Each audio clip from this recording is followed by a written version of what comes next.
मेरा नाम डॉक्टर जावेद खान है। मैं वहाँ पे किंग खालिद यूनिवर्सिटी में हूँ, प्रोफेसर हूँ। King Khalid university. जी, तो क्या रहा वहाँ पर आपका कोई अनुभव? नहीं, बिल्कुल फ्लाइट जो है सेफली आ रही है, सऊदी एयरलाइंस की सेफली आ रही है। सऊदी में ऐसा कोई भी तरह का कोई भी हमको खतरा नहीं लग रहा है वहाँ पे, आराम से।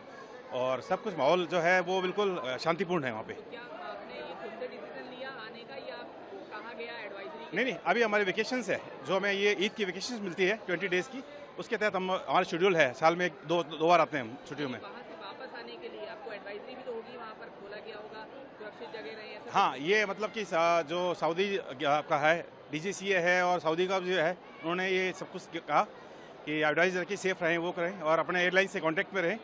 तो हम सऊदी एयरलाइन से है तो उनका सब कुछ ठीक रहता है वैसा, मतलब। जब सब ठीक होगा तो आप वापस जाएंगे? हाँ, ईद के बाद में हमारी वेकेशन सब खत्म होगी तो आएंगे।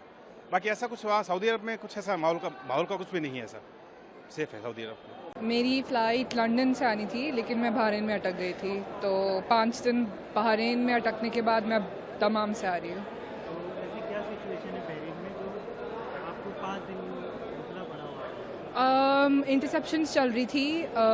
नेवी बेस US का अटैक हुआ था एयरपोर्ट के पास में, एंड एयरपोर्ट से ही you could see the attacks. तो उसके चक्कर में सेफ्टी रीजंस था, और पूरे 3-4 दिन सायरन्स बजे थे तो सेफ़ नहीं था बाहर जाना। उसी के चक्कर में हमें होटल दिया गया था एयरलाइन के तरफ से, और वहीं पे हम सारे पैसेंजर्स रह रहे थे। आपके सामने कोई ऐसी सिचुएशन हुई, मतलब अटैक जो आपने देखा हो? हाँ, सो एयरपोर्ट से आई कुड सी जो US नेवी था वो पूरी बिल्डिंग स्मोक और फायर में थी, तो वो दिख रहा था। एंड जो इंटरसेप्शंस थी वो सारे एयरपोर्ट के बाहर से थे तो दिख रहे थे।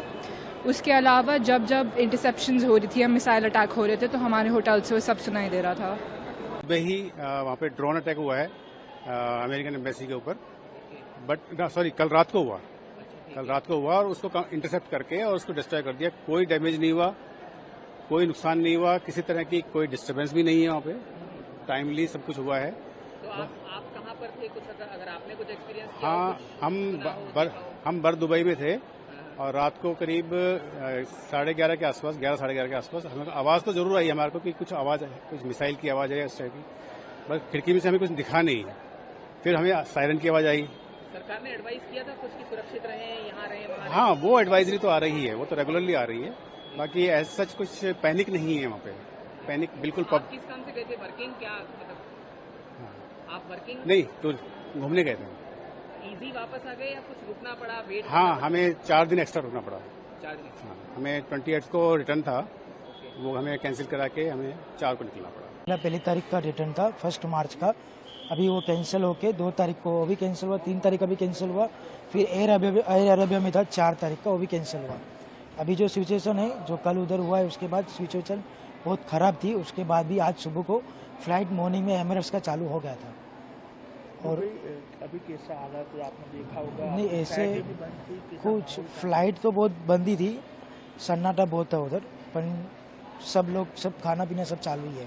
आप दुबई में थे, एयरपोर्ट पर फ्लाइट बंद थी, आपने कितना डर? हाँ, मैंने खुद देखा है। हमने कल जो हुआ उसके बाद हम पूरी पब्लिक डर गई थी, हम खुद डर के आए। अभी भी हम ऊपर जा रहे थे, नीचे कुछ डरने का मौसम था ही। अभी 1 मंथ 2 मंथ तो कोई जाने का नाम लेगा भी नहीं, क्योंकि इधर बहुत सिचुएशन का कुछ बोल नहीं सकते। जैसे कि मैं सो रहा हूँ तो पिताजी को जगाना है मुझे, तो वो डायरेक्ट उठाने के बजाय, और हिंसा की परंपरा मेरे यहाँ नहीं थी सौभाग्य से, तो वो क्या करते थे कि उस कमरे में आ जाएंगे या बाहर से गुजरेंगे और चौपाई बोलेंगे, प्रात काल उठ के रघुनाथा मात पिता गुरु नावई माता। कभी कभी मैं गुस्से में उठ करके अरे पापा, तो चरण स्पर्श किया और सो गया। मैंने कहा अब मत उठाना।